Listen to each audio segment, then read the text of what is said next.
Daniel, capítulo 6, versículo 10. Eu fico me perguntando se será que a mocidade tem absorvido as palavras que têm sido pregadas aqui numa edição, né? Eu espero que algum dia vocês venham parar, refletir e usufruir do que vocês têm aprendido aqui numa edição, porque eu tenho certeza que Deus sempre tem trazido uma palavra para o coração da juventude. Daniel capítulo 6, versículo 10. Louvado seja o nome do Senhor Jesus.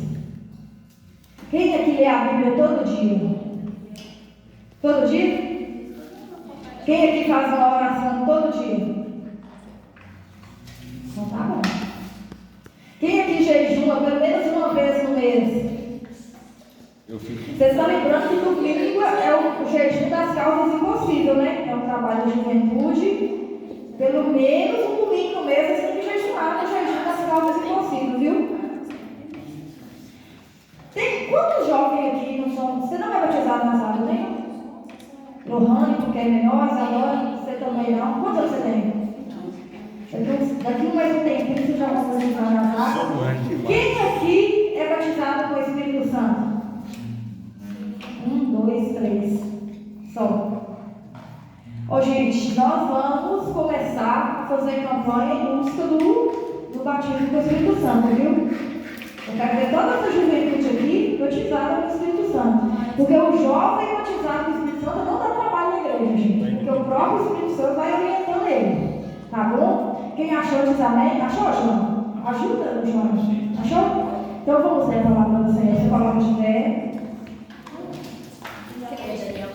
Daniel 6, capítulo 6, versículo 10 e 11. Inclusive, no nosso Manhã com Deus do mês que vem, que é todo mundo em jejum, e se possível for jejuar durante todo o mês de setembro até o dia 15, que a gente vai fazer a oração para Deus batizar os nossos jovens e também os irmãos com o Espírito Santo de Deus. Vamos ler a palavra de Deus.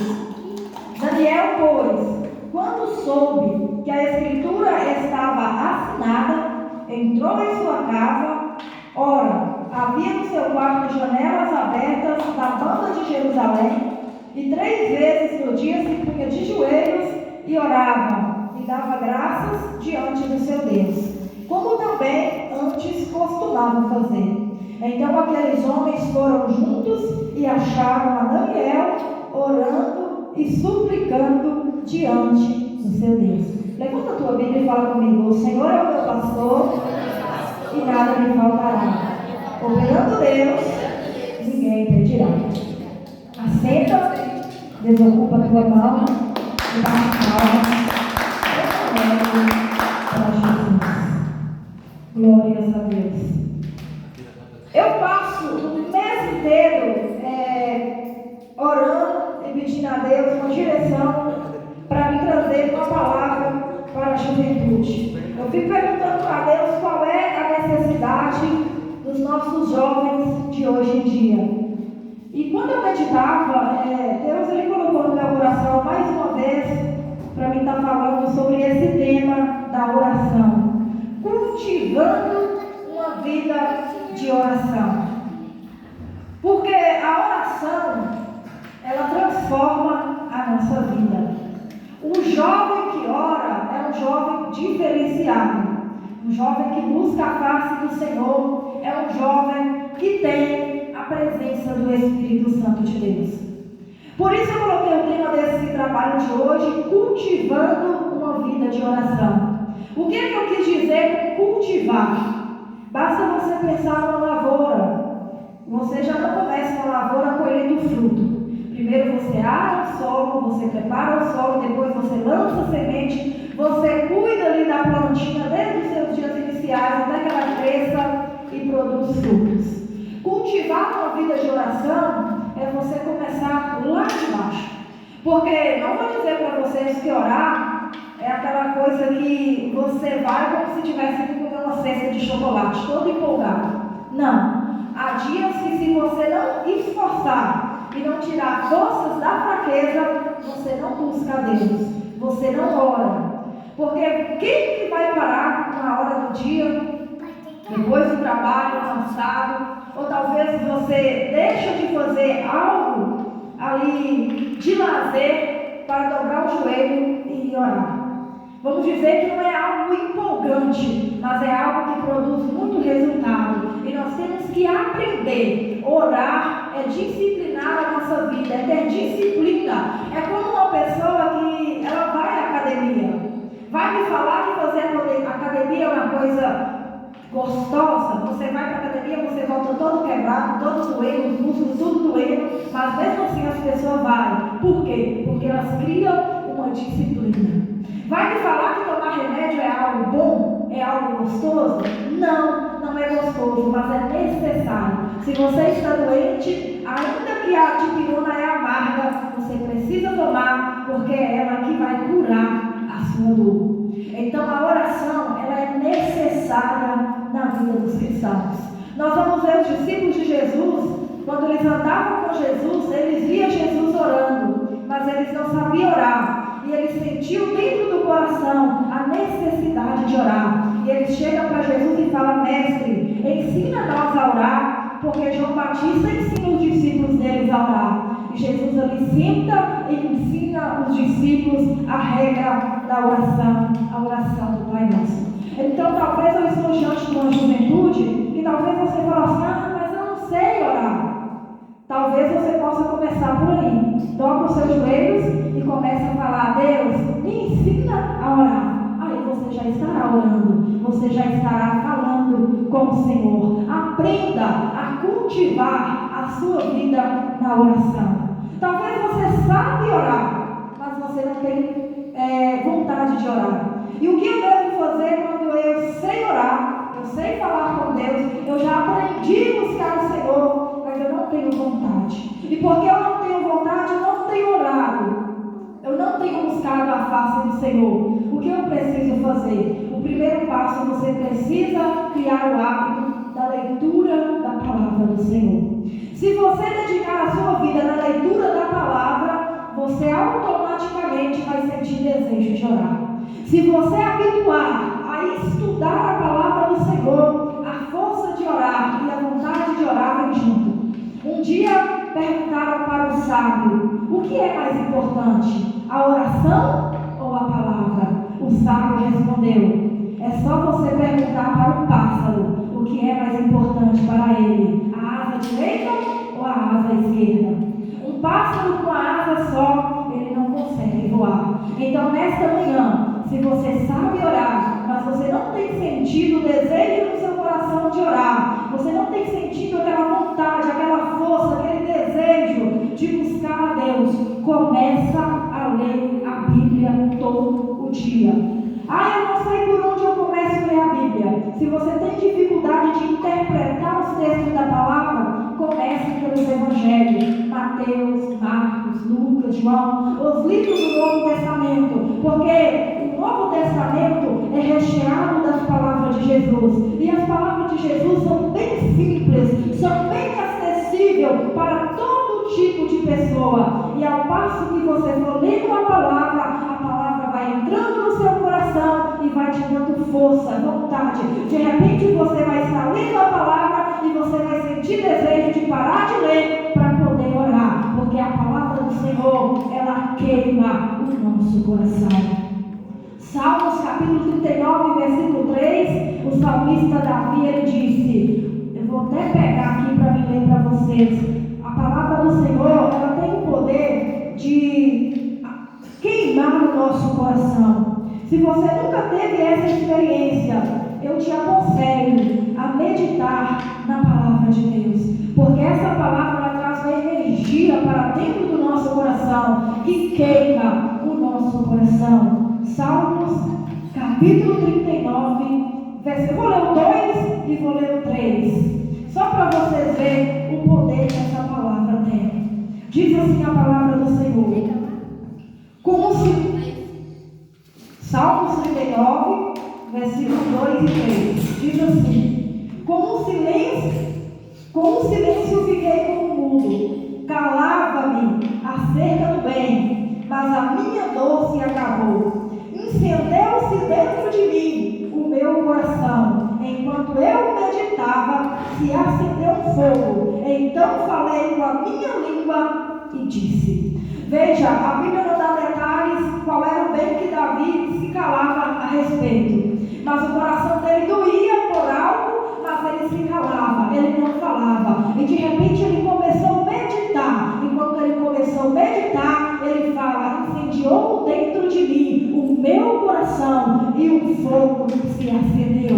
Então abri a minha boca e falei. Sabe por que nós não falamos? Sabe por que nós não temos desejo de orar? Sabe por que nós não temos desejo de pregar a palavra do Senhor? Porque nós não lemos a Bíblia. Eu duvido uma pessoa que tira tempo para ler a Bíblia se ele consegue ficar na igreja só sentado, sem fazer nada na igreja. Eu admiro uma pessoa que tem 30 anos de crente e ele está satisfeito só acomodado no banco. Se tem uma coisa que nós precisamos aprender é sair da nossa zona de conforto, ler a Bíblia, meditar na Bíblia e orar constantemente. Nós passamos o dia inteiro nas redes sociais, no Instagram, no Facebook, no TikTok, mas nós não tiramos um tempo para meditar na palavra do Senhor. E é por isso que nós nos tornamos vulneráveis diante das coisas, das lutas, das dificuldades. Qualquer coisinha, hoje em dia, crente de igreja, antigamente você chamava uma pessoa, corrigia e exortava, e ele se alegrava, ele tinha prazer de consertar. Hoje, quando você chama uma pessoa e conversa com ele por algo que ele está fazendo errado, você chama a atenção dele cedo, de tarde ele te liga: eu não vou para a igreja mais não, agora eu vou para outro ministério. Por quê? Porque não está alicerçado na palavra, porque não busca a Deus, não ora, não jejuma, está na igreja só como crente, mas ele não, a palavra do Senhor fala assim, ó: se vós estiverdes em mim e as minhas palavras estiverem em vós, então tudo o que lhe pedirem será feito. Nós temos que aprender, nós temos que estar na palavra e a palavra tem que estar em nós. Então, nesta manhã, eu quero lembrar vocês do jovem Daniel. Jovem Daniel, para mim, é um jovem referência da Bíblia, junto com seus amigos Sadraque, Mesaque e Abednego. Por quê? Porque eles foram levados cativo da sua terra, a sua terra foi devastada, foi destruída. Ele viu seus amigos de infância serem mortos. Ele viu a sua família ser morta, ele viu os que não foram mortos ser levados cativo, e eles foram para a Babilônia, longe da casa, longe da pátria, longe de todos os princípios e valores que ele aprendeu ao longo da vida. Esse jovem, ele tinha tudo para deixar se desviar, ele tinha tudo para poder dizer: eu não vou mais servir a Deus, eu não vou mais guardar o que eu aprendi. Afinal de contas, aqui na Babilônia ninguém conhece o meu Deus. Afinal de contas, aqui na Babilônia não é a minha igreja. Aqui não tem ninguém olhando que eu estou fazendo certo ou que eu estou fazendo errado. Daniel podia deitar e desfrutar das riquezas, das belezas, dos manjares, do vinho caro do rei, mas ele tinha a palavra de Deus no seu coração. Por isso que eu falo, o jovem que tem a palavra de Deus no seu coração, guardada no seu coração, ele pode ir para onde ele for, ele não desobedece, ele não peca, ele não quebra princípio, ele não quebra valores, porque ele sabe a palavra que ele tem guardada no seu coração. E a palavra do Senhor fala que Daniel, como o costume judaico, ele orava 3 vezes por dia. Era cedo, meio-dia e de tarde. E ele havia aprendido que quando Salomão levantou o templo, havia sido dita uma profecia. E que profecia era essa? A profecia era: se algum dia vocês forem levados cativo, não dá atenção à raiz, senão vocês perdem a palavra. Deixa ela quietinha aí. A profecia era: se algum dia vocês forem levados cativo dessa terra, vocês pecar, vocês desobedecer, mesmo vocês sendo escravos em outra terra, se vocês estenderem a mão para o lado, para o sentido de onde o templo foi levantado, para Jerusalém, se você se arrepender e clamar a Deus, Deus ele vai te tirar de onde você vocês estão. E Daniel cria nessa palavra. Por isso ele abria a janela do seu quarto todos os dias, 3 vezes por dia, levantava as suas mãos, dobrava os seus joelhos e falava com Deus. Até que ele foi levantado ali o edito do rei, por causa dos inimigos de Daniel, que tinha inveja de Daniel, que não poderia ali orar e nem falar com nenhum outro Deus e fazer algum tipo de petição, se não fosse ao rei da Babilônia. E aqui eu me impressiono mais uma vez com esse jovem. Ele tinha tudo para desistir de orar, mas o propósito do coração dele era tão firme que a palavra do Senhor fala que depois que o edito do rei foi assinado, Daniel ouviu e viu o edito do rei. Ele chegou na sua casa, ele abriu a sua janela e ele dobrou o seu joelho, estendeu a sua mão e orava ao Senhor. Mesmo sabendo que por causa disso a sua vida poderia estar correndo risco, mas ele sabia da presença de quem ele estava.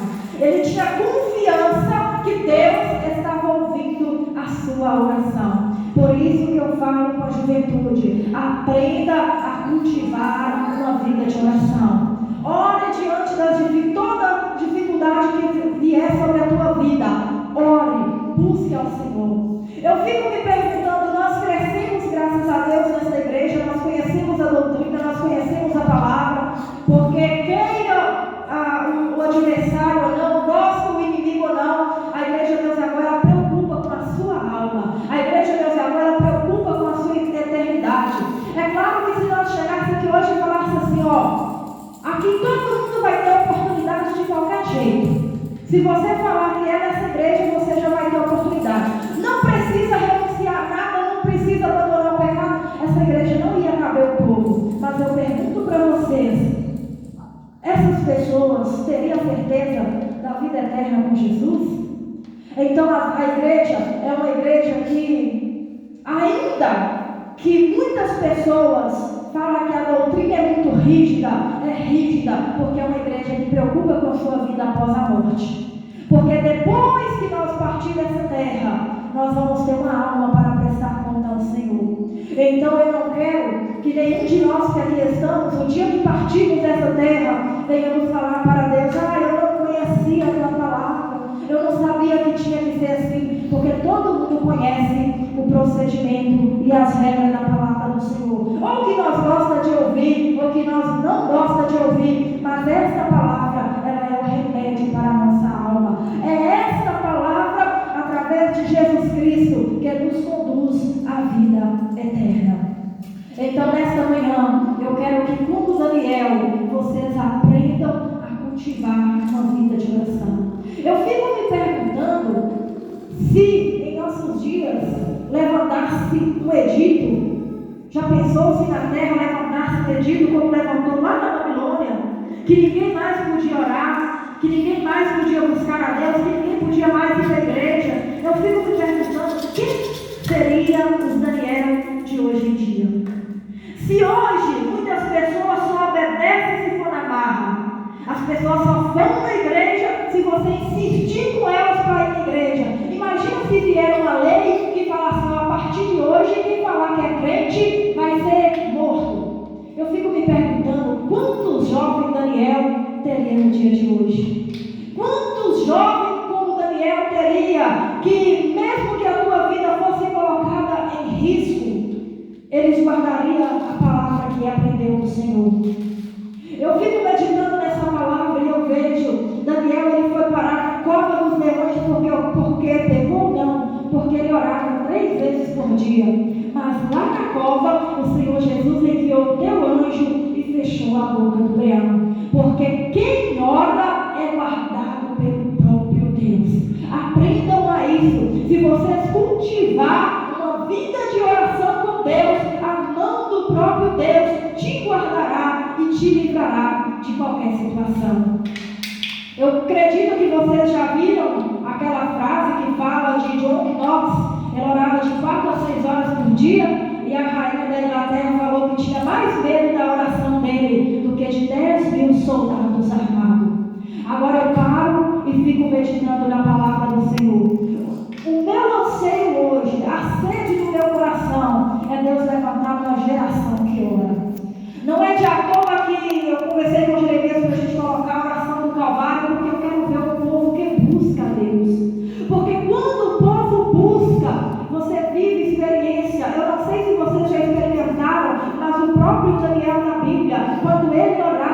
ele sentiu uma presença tão grande de Deus que ele falou, que ele sentiu como se ele perdesse a força do seu corpo e ele se desmaiou. Então o anjo do Senhor veio e confortou, e o que mais? Anunciou a ele coisas que até hoje não se cumpriu, porque foram revelações tipo as do Apocalipse. Se você for ler lá nas cartas de Daniel, ele experimentou, ele ansiava pelo discernimento da visão, e o anjo falou com ele: calma, Daniel, descansa o teu coração, porque esta visão não é para o teu dia, é para muitos dias pela frente. Deus, ele quer que nós vivenciamos experiências profundas com ele, de nós sentar e ouvir a voz do Senhor, de nós sentar para orar e contemplar as visões do céu, as revelações do Espírito Santo. Mas isso só será possível se nós cultivarmos uma vida de oração.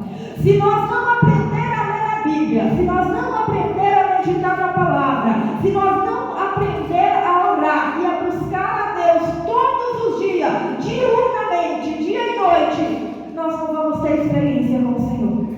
Nós não vamos ter experiência com Deus. Nós não vamos ser cheios do Espírito Santo.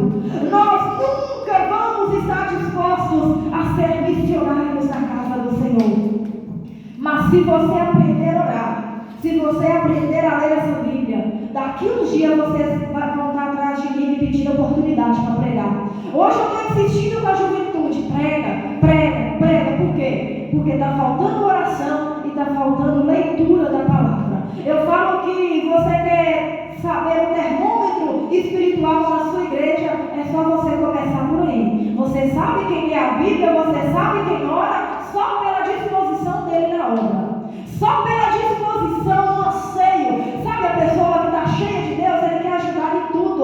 Ele fica atrás: o que eu posso fazer? Em que eu posso ajudar? Ele não sente pesado, mas a pessoa que é forçada é como se fosse um fardo. A obra de Deus é como se fosse um fardo para ele. Pregar é um fardo. Ai meu Deus, se a obra de Deus é um cansaço. Ai, eu tenho que estar no culto hoje de novo. Mas quem está cheio do Espírito Santo, ele fica contando as horas do relógio para ver se já chegou a hora de ir para o culto. Por quê? Porque está cheio da palavra, está cheio de Deus, está cheio do Espírito Santo. E quanto mais cheio do Espírito Santo nós somos, mais impulsionados nós somos para fazer a obra do Senhor. O nosso coração arde de desejo de ganhar alma, o nosso coração arde de desejo de louvar, o nosso coração arde de desejo de pregar, o nosso coração arde de desejo de fazer a obra do Senhor. E tudo que eu tenho orado ultimamente pedindo a Deus é: levanta uma geração que ora, levanta uma geração que ora. Meus irmãos, eu sou de uma época em que jovem tinha prazer na oração. Eu sou de uma época que jovem chegava na igreja, era 5 horas da tarde, e suava, e clamava, e era batizado com o Espírito Santo. Quantos jovens oravam por revelação na nossa época? Quantos jovens entregavam profecia? E eu fico perguntando se a igreja continuar caminhando no ritmo que está, daqui 15 anos, será que nós vamos ter pessoas que oram pelos dons da revelação? Será que daqui 15 anos para frente, será que nós vamos ter pessoas que pregam e pessoas choram no banco? Será que daqui 15 anos para frente, nós vamos ter pessoas que oram e os paralíticos caminham? Porque se nós continuarmos aqui satisfeitos em só chegar na igreja, sentar no banco, ouvir a palavra e ir embora para a nossa casa, e o futuro? E quando esses velhinhos da cabeça branca foram embora, o que será dessa obra? Lembra que vocês são a continuidade da obra do Senhor. Vocês serão os pastores de amanhã. Vocês serão os conselheiros de mocidade de amanhã. Então essa chama do Espírito Santo, ela tem que começar a arder hoje no seu coração. Essa chama do Espírito Santo, ela tem que começar a arder no seu coração hoje. Não deixa para amanhã. Começa a buscar a face do Senhor. Começa a orar a Deus todos os dias, a buscar a face do Senhor e a meditar nesta palavra, porque vocês são o futuro da nossa igreja. Eu não canso de dizer para vocês: Deus, ele quer fazer coisa grande na nossa vida. Deus, ele quer levantar no meio dessa juventude jovens que venham impactar não só a nossa cidade, mas a nossa região, o Brasil inteiro, o mundo inteiro. Deus pode levantar de dentro da cidade da Água Boa, mas qual é você orar e ler a Bíblia, o resto é com Deus, é Ele que faz tudo. Olha, uma hora vocês pesquisam na internet os primeiros avivalistas, os primeiros pentecostais que trouxeram a palavra, eles oravam em média de 4 a 6 horas por dia, e eles impactaram o mundo, eles chocaram o mundo com a palavra do Senhor. E eu pergunto para você, quanto tempo você tem orado? Quanto tempo você tira no dia para você dobrar o seu joelho e falar com Deus? E eu quero que vocês aprendam pela palavra do Senhor. Eu não sei por quanto tempo eu vou estar aqui, eu não sei por quanto tempo eu serei conselheiro, eu não sei por quanto tempo Jeremias será pastor daqui de Água Boa, mas eu quero que o dia que eu sair daqui, essa juventude tenha aprendido a meditar na palavra, essa juventude tenha aprendido a orar, essa juventude pregue, essa juventude cante, essa juventude dê continuidade na obra, porque se nós continuar parado, prostrado, o dia que faltar um líder, a obra para, mas a obra não vai parar, porque Deus sempre levanta um remanescente, e vocês são o remanescente da nossa geração. Um dia eu vi uma postagem na internet de um jovem, que ele postou um louvor muito bonito, que fala assim: de madrugada o crente vai buscar poder. Aí o jovem comentou lá em cima: eu nasci na geração errada, porque o que eu entendi pelo post dele é porque aquela geração que orava de madrugada era uma geração diferenciada. Aí, como sempre, eu não posso deixar de comentar. Eu falei: não, você não nasceu na geração errada, você nasceu na geração certa para influenciar a geração errada. Você, de vez de influenciar a pessoa para o pecado, você pode influenciar jovens para orar, porque à medida que Deus te encher do Espírito Santo, outros olharão para você e vai dizer: eu quero ser igual a Márcia, eu quero pregar igual a Márcia, eu quero pregar igual a Elbert, eu quero pregar igual o Josias, porque você é cheio e você influencia outras pessoas. Então, que o Espírito Santo de Deus prossiga falando no teu coração, e eu quero que essa juventude influencie os jovens da cidade de Água Boa. Eu quero que outros jovens olhem para essa juventude e vejam o brilho do Espírito Santo e a presença do Senhor.